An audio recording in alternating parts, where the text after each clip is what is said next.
Twitter users are just a different breed of people. It seems like every time I make a video on this channel of someone getting upset about something, it's always Twitter users. And it's almost not even the fact that they're just getting upset about stuff, it's also that they're getting upset about stuff that either isn't a problem at all or just doesn't affect them personally whatsoever. And that's pretty much what we're going to be talking about today. So recently, like literally anything big on the internet ever, PalWorld has been seeing a bit of controversy over a few different things. The first one being the more popular one of whether they completely copied Pokemon or not, and the second one being whether they used AI in the process of creating the game. So of course we're going to be starting with the first one of whether they copied Pokemon or not. And I want to start with this Twitter post and an article, and starting with the post, it says PalWorld CEO Takuro Mizobi, I hope I said that right, responded to allegations that PalWorld copied 3D models of Pokemon. Currently we are receiving slanderous comments against our artist, and we are seeing tweets that appear to be death threats.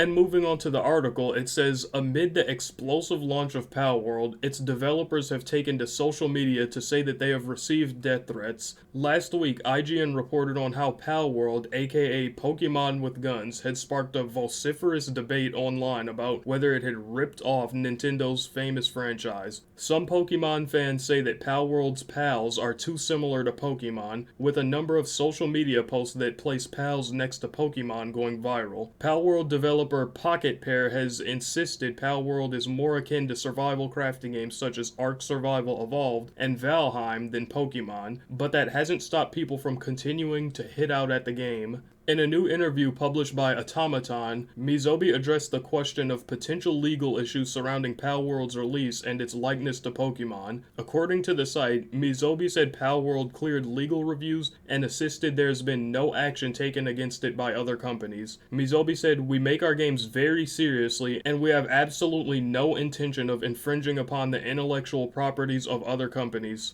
So after reading that article, one of the most important takeaways, for me at least, was how they mentioned that the game functions more like Ark than Pokemon, which I really agree with, especially after playing the game for a little while. Like, I'm not gonna sit here and say, it's not similar to Pokemon whatsoever, because it is, but most of the similarities to Pokemon is honestly just how the creatures look, and that you're able to capture them with pretty much Pokeballs, which you can also do in Ark. But pretty much everything else in the game is more similar to Ark, from base building all the way to how character progression works. They kind of mentioned this a bit in the article as well, but if they truly did basically copy Pokemon one for one like everyone's blowing it out of proportion to be, they would have 100% had legal action taken against them by now. People have known that this game has been in development for, I think it's been like over 2 years, so if they haven't taken any legal action against them by now, I don't think it's gonna be happening. Especially since we're talking about Nintendo here. Nintendo will literally take legal action against a baby if they slip up and put like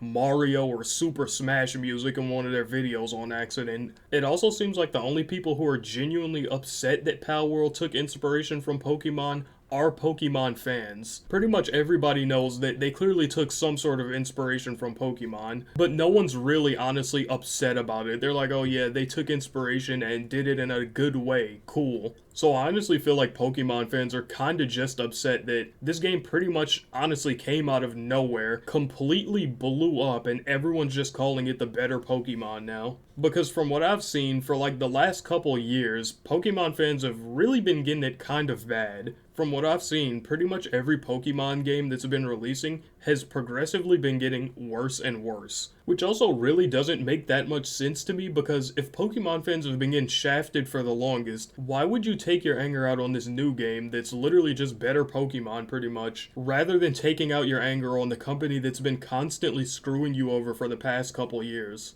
But now we're going to be moving on to some of the comparisons and where this argument kind of gets truly brain rot to me. We're going to be going over some of the most popular ones, starting with this sheep. I don't know what it's called in either game, but we're going to be starting with it. Now, I'm not going to sit here and say these things don't look similar, because they look literally exactly the same. Like, if you squint your eyes hard enough, you will not be able to tell a difference. But if you're also a person with even half of a brain, you'll be able to realize, of course there won't be much of a difference. They're both games with like cutesy, round, little like plushy creatures, and they're both games that'll have, of course, similar characters in them, like sheep. Like, I don't know what people are honestly thinking here. Like, what, Nintendo has a copyright on sheep? Of course they're gonna look the same. They're based off of the same real-life animal. Oh, guys, come on. Nintendo made the original sheep. They were the OG founders of the sheep. Of course, some of the animals in the game are gonna look similar, especially like ones that are just based off of real-life animals like sheep. Moving on to the next one, I'm pretty sure you can already see that it's a similar case from before of it's just two animals based off of a real life animal. Like, sure, these two creatures look pretty much almost identical, but I'd sure hope they do considering they're based off of the same animal. Like, it's hard to believe that these people are even seriously comparing these things, saying that they copied. Like I said before, I'm not going to say that they didn't take any inspiration from Pokemon, nor am I even saying that they didn't, even copy in some scenarios. I'm just saying that people are blowing it way out of proportion.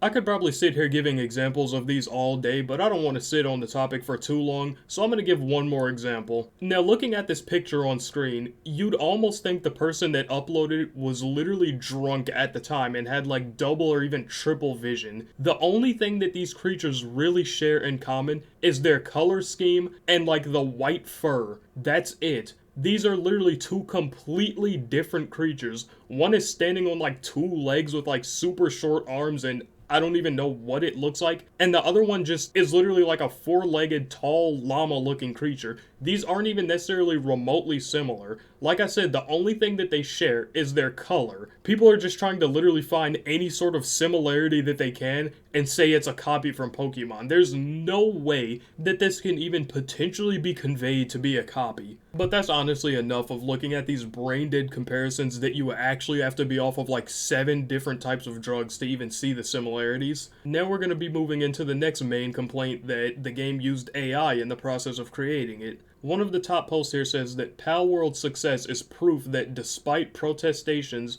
most people will cave and use AI products because of some loophole. It's fun, it doesn't feel like AI, etc. It'll be a sad day when this happens on a wide scale for other creative endeavors. Books, music, art, it sucks. But at the bottom of that, it also says readers added context they thought people might want to know. There's no evidence that PalWorld uses generative AI, and Steam doesn't allow games to use it without warning either. Also, there are a lot of human-made assets within the game. So to pretty much sum all that up, people are mad at PalWorld for using AI in the process of creating their game, while also not having any proof at all that they even used AI. And when it comes down to it, even if they did use AI in the process of making the game, who cares? Literally no one cares. Anyone that's looking to play a game doesn't necessarily care who made the game, the process of how it's made. All they care about is if the end user product is fun and enjoyable, and this situation clearly shows that that's the case by how popular this game is. At the time of recording this video, PalWorld is currently sitting in the number 2 spot of most popular games on Steam,